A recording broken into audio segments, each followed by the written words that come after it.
Hey there, welcome to the Explainer. So we're about to dive into one of the most famous and maybe most misunderstood visions in the entire Bible. We're talking about the New Jerusalem, this city with huge walls and all these gates.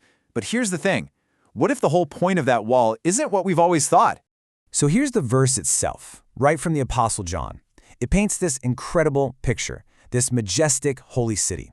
And your first thought is probably, wow, a massive wall, guarded gates, that's some serious security. But believe me, this vision goes so much deeper than just bricks and mortar. And that really is the question we're getting into today.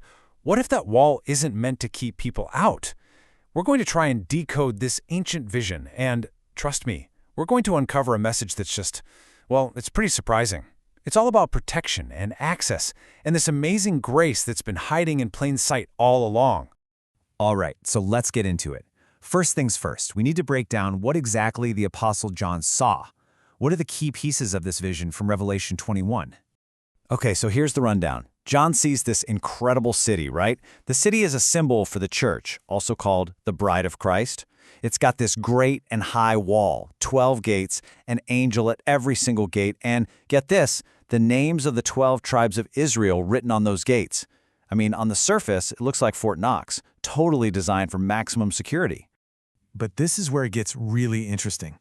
That wall, its main purpose might not be what you think it is. I mean, when we think of a wall, we think of a barrier, right? Something that separates, something that keeps people out.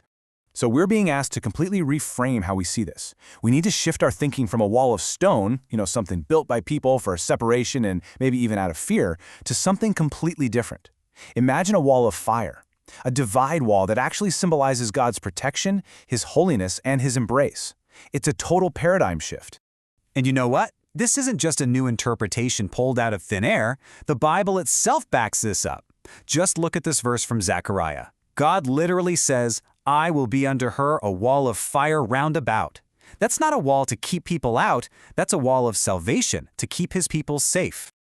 So the big takeaway here is that this wall isn't some kind of fortress to keep the bride locked in fear. No way. It's meant to surround her with eternal safety, to keep her secure in God's love. It's God Himself holding His people in a protective embrace.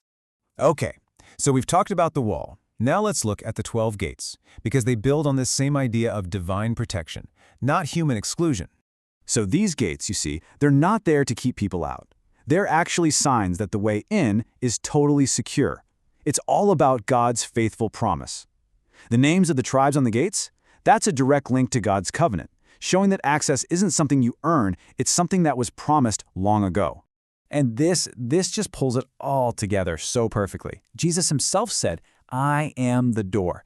Think about that. You have 12 gates, open to everyone from every direction, but there's only one way through those gates. The entry point is always exclusively through Jesus Christ.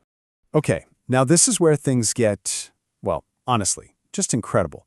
We've seen the wall is like God's embrace. The gates are His promise, but the names on those gates? Oh, that's a whole other level. There's a message hidden right there in plain sight. I'm not kidding. If you take the original Hebrew meanings of the names of those 12 tribes and you put them together, they actually form a complete summary of the salvation message. It's the gospel, written right on the gates. Just look at how this works. As we go down the list, a whole story emerges. You start with Reuben, which means behold a son, then Simeon, which means hearing. Levi means joined. You can already see it starting to form, right? A son is given, and those who hear are joined to him. It's incredible. When you read the whole thing, it's just stunning. Behold, a son is given, and those who hear will be joined to him. Their response is praise, for he is the judge who wrestled and overcame. It keeps going, telling this beautiful, complete story of the gospel, hidden for centuries in these ancient names. So let's put all these pieces back together. When you combine the wall, the gates, the names, what's the big picture? What is this vision from Revelation really trying to show us? It's this incredible, complete picture of salvation. The Great Wall, that's God's personal protection, His loving embrace. The 12 gates, that's open access, secured by His promise. The angels are guardians of that good news. And the names themselves, they tell the entire story of the gospel. And the key that unlocked it all, the moment the wall became salvation and the gates swung open for everyone, was the cross. So it really makes you think, doesn't it? This whole vision turns what looks like a symbol of exclusion completely on its head. It becomes this profound picture of God's inclusive love. And it leaves us with a question. What if the ultimate safety isn't found by hiding behind a wall we've built, but by resting inside a loving embrace?